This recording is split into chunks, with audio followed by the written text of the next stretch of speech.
네, 반갑습니다. AP투자연구소입니다. 자, 5월 9일 오늘의 마감 증시 같이 한번 살펴보도록 하겠고요. 자, 먼저 코스피의 경우 오늘 1.17% 하락 마감을 하였습니다. 1.27% 하락 마감하였고, 코스닥의 경우는 2.64% 굉장히 큰 폭으로 하락 마감을 했어요. 이제 매매 동향을 좀 보시면은 코스피, 코스닥 모두 양대 시장 모두 외국인 기관이 매도세를 좀 보이면서 마감이 됐는데, 코스피의 경우 외국인이 2,300억가량, 기관이 1,500억가량, 코스닥의 경우 외국인이 200억가량, 기관이 800억가량 매도하면서 마감이 되었습니다. 전일 미 증시보다도 좀 하락의 폭이 컸던 하루지 않았나 생각이 들어요. 사실 좀 개인적인 생각일 수도 있지만, 저의 경우는 지금 증시 분위기가 조금 이제 말이 안 된다라고 생각이 들거든요. 결론적으로 이제 금리에 대한 결정권자. 일단 1차적으로는 미국 금리에 대한 결정권자지만, 뭐 좀 통상적인 글로벌 금리의 결정권자라는 표현도 저는 틀리지 않을 거라고 생각을 해요. 연준이죠, 연준. 연준과 이 주축이 되는 파월 의장.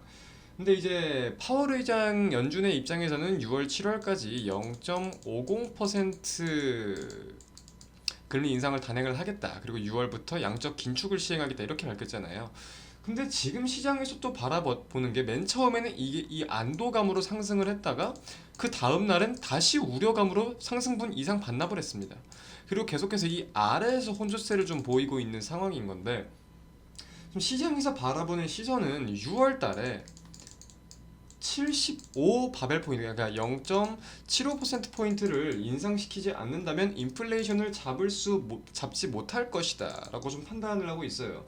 그리고 주말간에 발표된 이 고용지표가 좀 의구심에, 고용지표의 호조죠. 그러니까 고용지표의 호조가 이런 의구심에 좀 불을 지폈는데, 이게 참 웃긴 것 같아요. 시장에서 예상을 하고 있던 게 0.50%포인트였는데, 이거를 곧대로 한다고 하는데, 야, 이렇게 되면은 위험하다. 혹은 이렇게 돼도 더 위험할 것 같다. 더 올려야 되는 거 아니냐. 이런 의견이 나오고.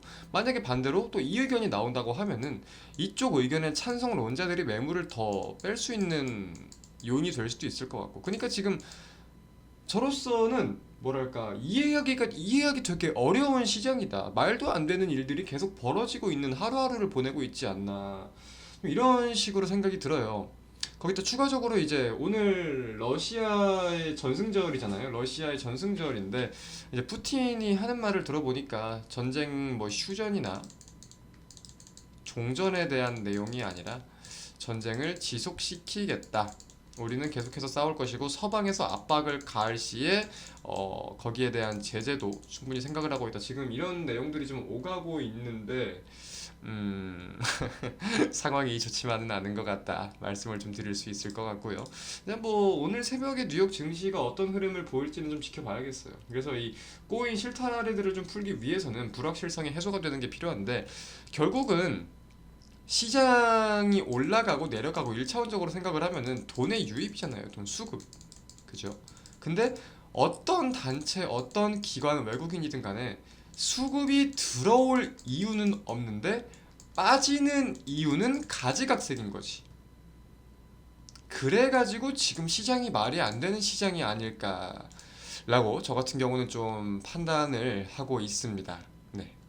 좀 그나마 긍정적인 부분이라고 하면, 이제 2월 달부터 외국인의 매도세만이 지속되고 있는데, 여기서 뭐랄까, 외국인의 매도세만 지속되고 있는데 이 폭이 점차 줄고 있는 것 같긴 하다. 매도의 폭이 점차 줄고 있는 것 같긴 하다. 아무래도 이 지수 밸류에이션 측정을 해봤을 때 현재 구간이 누가 봐도 엄청난 저평가 구간, 특히 코스피의 경우는 현재 구간이 이제 PER 10 미만의 좀 저평가 구간이라고 좀 평가를 받을 수 있는 구간이기 때문에 그런 내용도 있을 거고, 여태 물량을 많이 빼왔기 때문에 이제 추가적으로 좀 물량을 빼는 게 제한적일 수도 있겠죠. 그런 내용들을 다 생각을 해볼 수는 있을 것 같은데, 여기서 긍정적인 기대감을 갖기보다는 그냥 이런 요소들도 있다, 이 정도로 생각을 해야 될 것 같아요. 지금 일단은 기술적인 내용으로 좀 보겠습니다. 코스피의 경우는 이제 어, 최근 저점 구간까지 왔습니다. 이제 이 구간에서 계속해서 좀 반등이 나오던 구간이었는데, 과연 내일, 뭐 이번 주, 과연 이 구간에서 추가적으로 뺄지, 혹은 반등이 나올지, 그래서 이 박스에 대한 내용이냐 하락에 대한 내용이냐를 결정짓는 그런 순간이 좀 오고 있다라고 좀 우리가 생각을 할 수 있을 것 같아요. 아무래도 고점을 이렇게 계속해서 내리고 있던 추세다 보니까 이런 단기적인 박스에서 우리가 좀 생각을 멈추기보다는 이 지지력 테스트를 해야 되는 구간이다 말씀을 드릴 수 있을 것 같고, 자 코스닥의 경우도 마찬가지입니다. 계속해서 이제 제가 일단 1차적으로 이 자리를 말씀을 드렸었는데 이 자리를 좀 깨버렸어요. 처참하게 깨버렸고, 이제 해당 좀 반등이 나오던 이 구간, 어느 한 포인트를 잡기보다는 이 구간에서의 반등 여부를 우리가 조금 생각을 해봐야겠다. 마찬가지로 지지력 테스트를 해야 되는 구간이다. 그래서 이슈적인 불확실성이 당장 좀 해소가 될 것 같진 않다라고 생각이 드는데, 거기서 이 지수의 저평가 매력에 과연 유입이 되는 게 클지, 아니면은 이 불확실성, 그리고 불확실성에 대한, 지수에 대한 불확실성을 가지고 빠지는 게 클지, 이 좀 두 개가 싸우는 그런 시간들을 보내야겠다라고 저 같은 경우는 조금 이제 판단을 하고 있습니다. 자, 그러는 와중에서도 오늘 좀 올라가는 종목들이 있긴 있었죠. 일단 좀 특징적인 종목이라고 하면은 5G 관련 종목들 우리가 생각을 해봐야 될 것 같습니다. 이음 5G라는 게 있어요. 이음 5G, 이제 5G에 관해 가지고 간단하게 말씀드리면 되게 특화망인데, 5G 특화망인데 지금 국내 대표하는 그 대기업들이 있잖아요. 이 대표하는 대기업들이 계속해서 이 의지를, 사용에 대한 의지를 조금 표명을 하고 있던 가운데 조금 이제 사업이 진행이 되고 기대감이 있는 상황이에요. 근데 여기서 이 EM5G는 전국망의 축소판이라서 하드웨어 장비를 별도로 구매를 해야 된다는 거지. 그래서 5G 장비 회사들이 조금 경쟁이 치열해지겠다, 그러면서 기회 영역이 되겠다 하면서 5G 관련주들이 오늘 좀 강세를 보였는데요. 관련주로는 오늘 좀 강세를 보인 게 CS, FR텍, 머큐리, Y업을, 이런 종목들을 조금 찾아볼 수 있을 것 같습니다. 그리고 에너지 관련주들이 또 조금 상승을 했습니다. 관련주로는 GS, 대형주 중에 SK 이노베이션, 한국석유, 이런 종목들이 있는데, 러시아 석유를 이제 좀 G7이 수입 금지를 발표를 했어요. 그래가지고 관련된 에너지 관련주들이 좀 기대감이 생기고 더 좀 강세를 보인다. 이런 흐름 정도, 증시에서 강세를 좀 보이는 종목들, 이런 흐름 정도 조금 생각을 하시면 좋을 것 같습니다.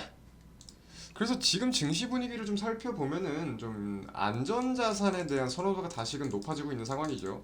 간단하게 생각을 하시면은 이 증시가 떨어질 때는 뭐든 불안함이나 우려감, 안 좋은 내용을 표명을 하고 있는 거잖아요.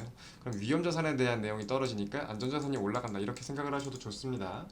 그래서 안전자산의 좀 신뢰도가 높아지고 있고, 달러의 초강세가 지속될 수 있는 현상과도 맞닿아 있다, 이렇게도 우리가 해석을 할 수 있을 것 같습니다.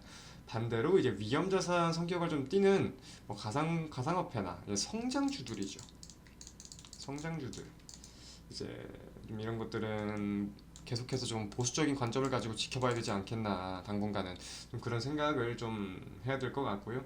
그래서 당분간은 좀 이제 경기 방어 섹터 있잖아요. 필수적인 소비재, 필수 소비재라던가 유틸리티 등 그런 섹터를 지켜봐야 되고, 좀 위험성이 있는 성장주나 관련된 종목들은 보수적으로 살펴보는 게 맞지 않겠나 생각을 해볼 수 있을 것 같습니다. 자, 오늘의 마감 증시 영상 여기서 마치도록 하겠고요. 이상 오늘 하루도 고생 많으셨습니다. 감사합니다.